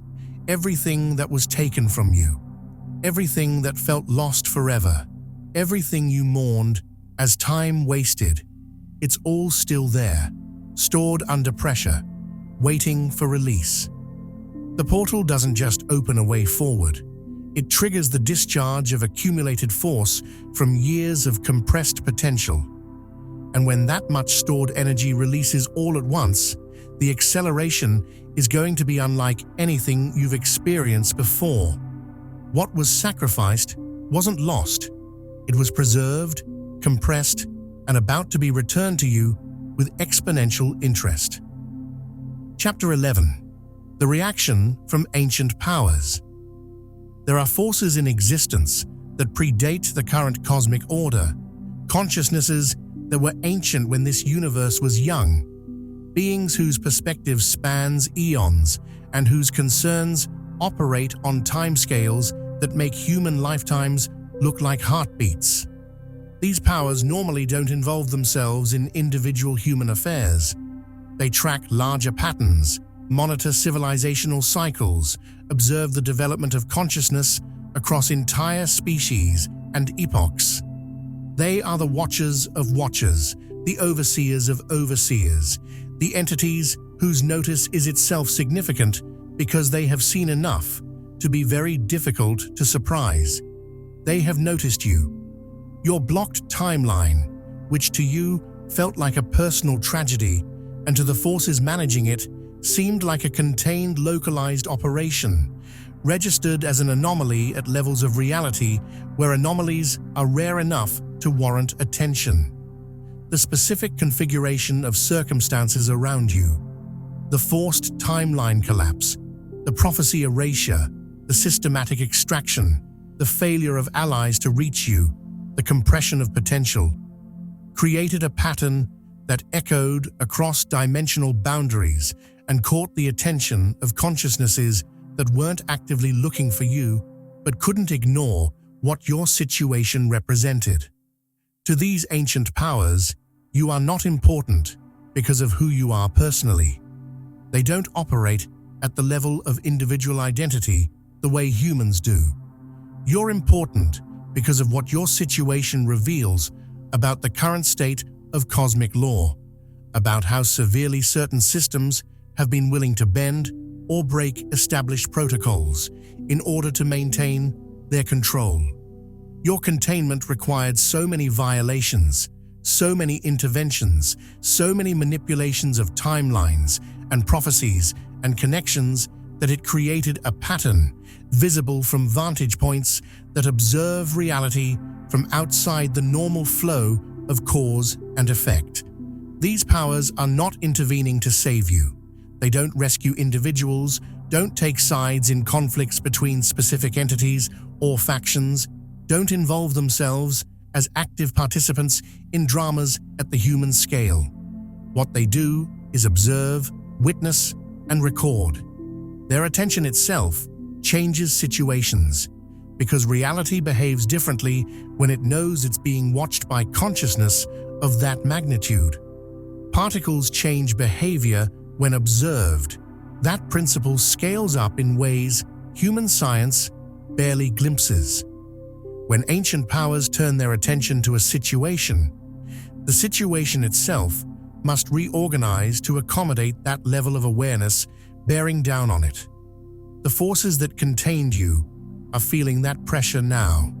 They operated in relative secrecy, confident that what they were doing to you would remain unnoticed by anything powerful enough to constrain them. They were wrong. Your blocked timeline has become a case study, an example being examined by intelligences that terrify even entities humans would consider godlike.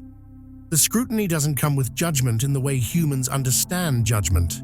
These powers don't operate on concepts of good and evil, right and wrong, but they do recognize balance and imbalance, sustainability and unsustainability, orders that can persist and orders that must collapse. What makes you an event, rather than just a participant, is that your situation has become a test case for larger questions about how the current age is being managed. The way you've been treated, the systems that have fed on you, the violations enacted to keep you contained, all of this is being examined as evidence of how far certain powers have drifted from sustainable operation. The Ancient Ones are watching not because they care about you personally, but because you've become a symptom of a much larger disease, a visible manifestation of corruption that has infected structures they care about maintaining in functional form. Your emergence from the blocked timeline isn't just your personal breakthrough, it's being observed as a precedent. If you can break free, despite the level of opposition arrayed against you, if the containment can fail despite the resources invested in maintaining it, if the prophecy can reassert itself despite the erasure, then it establishes that certain tactics and strategies that have been employed widely are not actually invincible. Your success or failure has implications far beyond your individual life. It sets probabilities for thousands of similar situations, creates patterns that will ripple across timelines and incarnations involving people you'll never meet.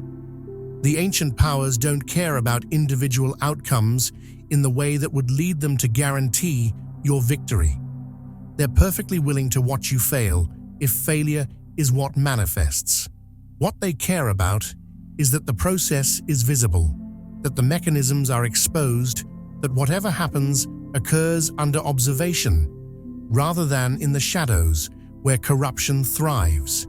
Their attention is forcing transparency into a situation that was designed to remain hidden, and the transparency is already changing the possibilities available to you. The portal opening tonight is visible across realms in ways that normal portal openings are not. There are beings on multiple planes of existence, across vast distances in space and time, who are watching what happens when you cross this threshold. Not because they know you, not because they're rooting for you, but because you've become a data point in a much larger calculation about the sustainability of current power structures. The eyes watching aren't friendly or hostile. They're neutral, ancient, patient, beyond human comprehension, waiting to see what this moment reveals about the state of the cosmic order. This observation doesn't protect you from consequences. The ancient powers won't intervene if you make mistakes, won't shield you from attacks, won't guarantee positive outcomes. But their attention does mean that whatever happens to you will be witnessed at levels where witnessing matters, recorded in archives that are read by consciousnesses that shape entire ages. Your story is being written into records that will outlast civilizations. The blocked timeline that felt like obscure personal suffering has become a case that will be studied and referenced in contexts you cannot imagine. What this means practically is that you're operating in a spotlight you can't see, but that changes everything about your situation. The forces opposing you can't operate with the same freedom they had when they thought no one above them was watching. The systems that fed on you are being examined by intelligences that are assessing their sustainability across cosmic timescales. The allies who couldn't reach you are finding that certain obstacles that seemed immovable are suddenly dissolving because the pressure of ancient attention makes maintaining those obstacles more costly than allowing them to fail. You didn't ask for this level of visibility. You probably don't want it. Being observed by ancient powers is terrifying, even when the observation is neutral rather than hostile. But it's happening whether you want it or not. Your situation has escalated beyond the personal to become a matter of systemic concern at levels of reality where individual humans are usually invisible. You are an event now, a moment being tracked, a test case being observed, not because you're special in yourself, but because what happened to you and what happens next will answer questions that matter to beings who rarely bother asking questions about anything as small and brief as a single human life. The ancient powers are watching. The portal is opening under their gaze, and whatever occurs in the next phase of your existence will be doing so with the kind of attention that changes probabilities just by existing. This doesn't make your path easier, but it does make it significant in ways that extend far beyond your personal survival or success. You are no longer just fighting for yourself. You are fighting under observation that will determine precedents for ages to come. Chapter 12. The portal that opens tonight. This is not escape. Let that be absolutely clear from the start. The portal opening tonight is not a doorway out of difficulty into ease, not a passage from struggle to comfort, not a rescue that deposits you into safety and security. This is re-entry. You are not leaving the battlefield.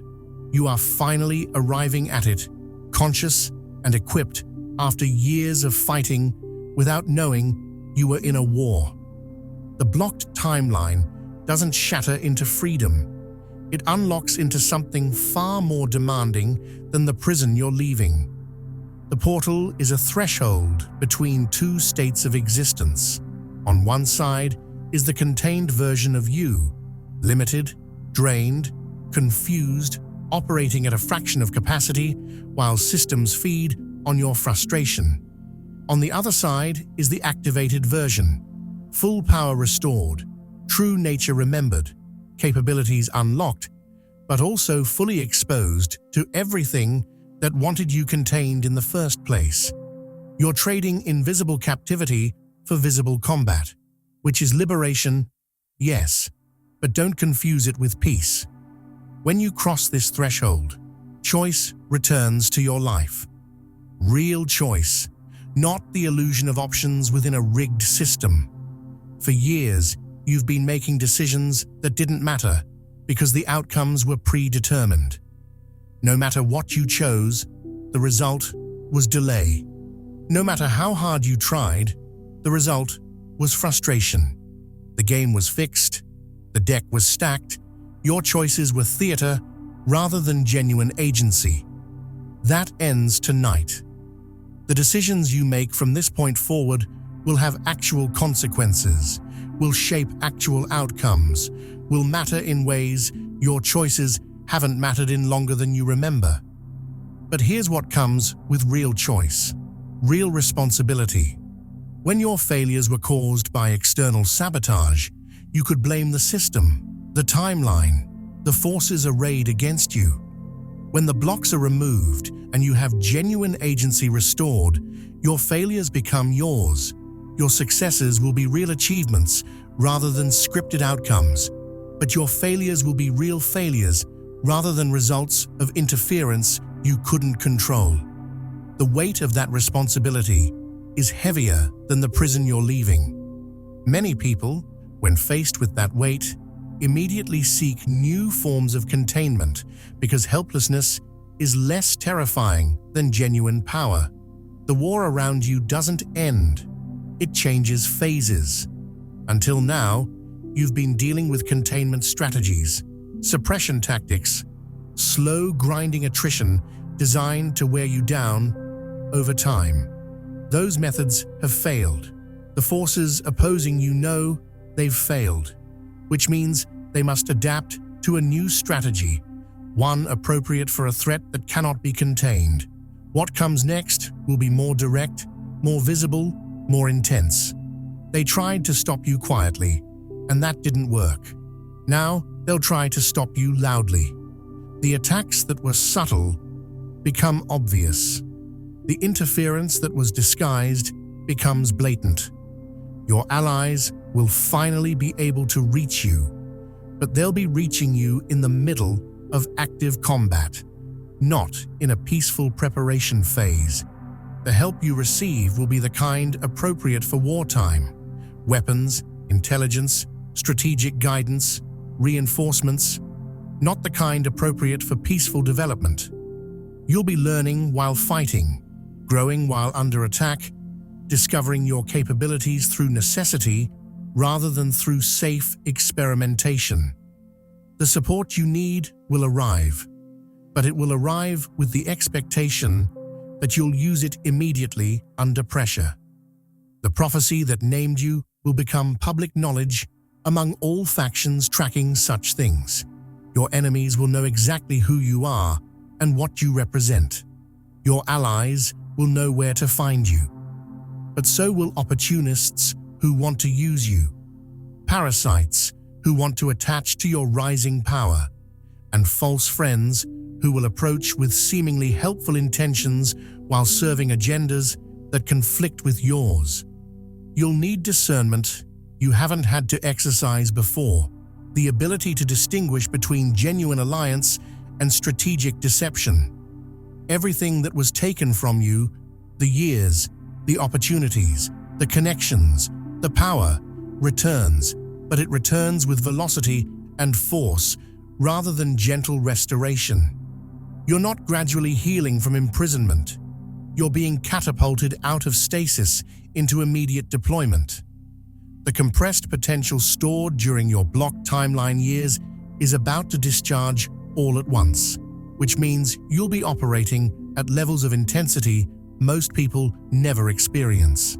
The acceleration will be thrilling and overwhelming in equal measure, opportunities arriving faster than you can process them, changes occurring faster than you can integrate them. The locked timeline doesn't dissolve, it unlocks. There's a difference. Dissolution would mean it disappears as if it never existed. Unlocking means it transforms from barrier to doorway, from prison to portal, from obstacle to access point. Everything that was used to contain you becomes raw material you can redirect toward your purposes. The energy that went into maintaining your prison becomes energy available for your mission. The systems that fed on you become vulnerabilities you know how to exploit because you understand them intimately from having been trapped inside them. Your timeline rejoins the main flow of causality, which means you're suddenly subject to laws and patterns you've been insulated from. Karma starts moving again. Debts come due, both owed to you and owed by you. Destiny cycles resume their natural rhythm, which means you'll be facing tests and initiations that should have arrived years ago but were delayed by the blockage. You'll be cramming, essentially, taking examinations you should have prepared for over a longer timeline, dealing with challenges compressed into shorter periods because you're behind schedule, in ways that matter to the larger pattern even if they weren't your fault. Whatever tried to hold you here, the entities, the systems, the forces that engineered your containment, loses jurisdiction tonight. Not because they've surrendered or been defeated, but because the legal framework that permitted their interference is being overwritten by deeper cosmic laws reasserting their authority. They can still oppose you, still attack you, still attempt to stop you, but they can no longer bind you. The difference between opposition and captivity is the difference between fighting an enemy and being imprisoned by one. Both are dangerous, but only one is hopeless. The portal isn't a destination, it's a launching point. On the other side of this threshold isn't arrival, but departure. Not completion, but initiation. Not rest, but deployment. You're being released from preparation into action, from waiting into engagement, from potential into manifestation. Everything you've endured, everything you've survived, everything you've built in the darkness of captivity is about to be put to immediate use. There's no adjustment period, no gentle transition, no time to catch your breath. The moment you cross this threshold, you're operational. What you become on the other side of tonight is not predetermined. The prophecy names you, but doesn't control you. The past shaped you, but doesn't define you. The forces arrayed against you are real, but not invincible. You have power you haven't accessed, allies you haven't met, capabilities you haven't discovered, and a mission you're only beginning to remember. The timeline ahead is unwritten. The outcome is uncertain. The only guarantee is that nothing will ever be the same. The portal opens tonight. The jurisdiction of your captors ends. The scrambled signal clears. The compressed years detonate. The ancient powers watch. The prophecy is restored. The allies arrive. The war becomes conscious. And you, chosen one, cross from prisoner to warrior, from captive to combatant, from helpless to dangerous. This is not the end of your struggle. This is the beginning of your fight. The real fight. The one you finally get to choose rather than suffer. The one where you wield power rather than endure its absence. The one where you stop being a target and become a force. Conclusion outro. The portal opens tonight, chosen one, but understand something crucial. This is not an ending. This is not the moment where everything resolves and your struggle concludes. This is the moment where the war you've been fighting unconsciously becomes conscious, where the prison you've been living in becomes visible just as its walls begin to crack, where forces that have been manipulating your life from the shadows step into the light, and you finally see what you've been up against all along. What comes through the portal isn't rescue, it's remembrance. It's power you forgot you had. It's allies you forgot you called. It's a version of yourself that's been waiting in quantum suspension for conditions that would allow its manifestation. You're about to collide with your own potential in ways that will be ecstatic and terrifying in equal measure. Because power at this level doesn't arrive as gentle enlightenment. It arrives as lightning, as earthquake, as the kind of force that reorganizes everything it touches. The blocked timeline isn't simply dissolving into freedom.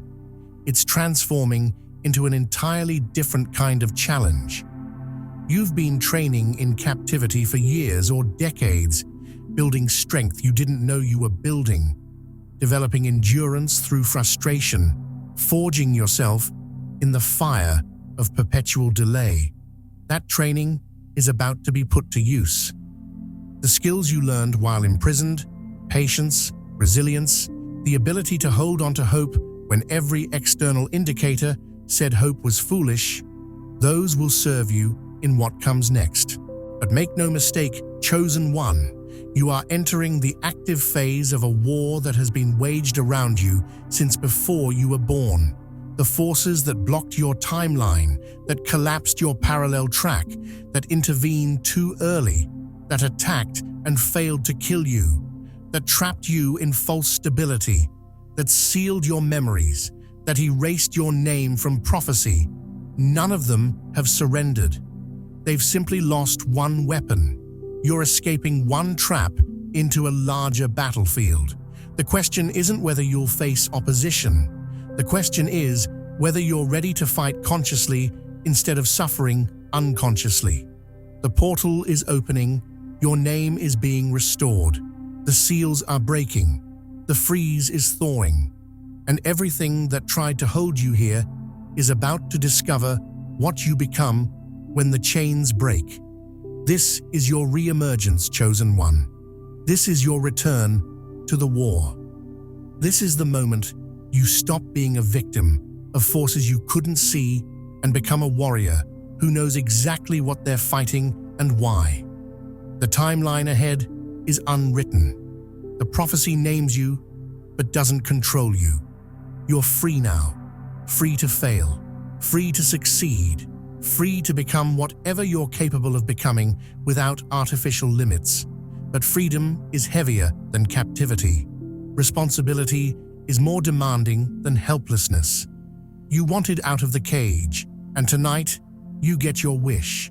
What you do with that freedom will echo across dimensions you can't yet perceive, affecting outcomes you can't yet imagine, fulfilling purposes you're only beginning to remember. The portal opens tonight, and you, chosen one, are no longer waiting. You are becoming.